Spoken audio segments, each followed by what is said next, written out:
Owain Glyndŵr.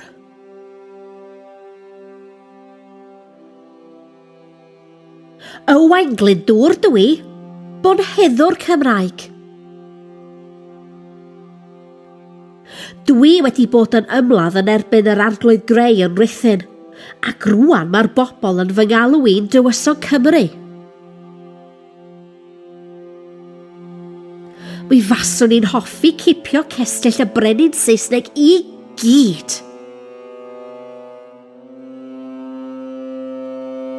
Da ni wedi cipio Castell Conwy a Chastell Carnarfon. Da ni wedi cipio'r arglwydd greu hefyd. Taswn i medru uno yn erbyn y brenin efo rhai o'r arglwyddi Saesneg, mi fasen i'n gryf iawn.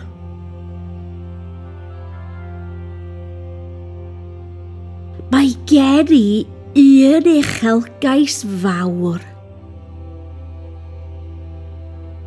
Taswn i'n medru, mi faswn i'n hoffi gwneud Cymru yn wlad ar wahân i Loegr yn Ewrop. Mi fasai'n llwyddo i wneud hyn yn wych.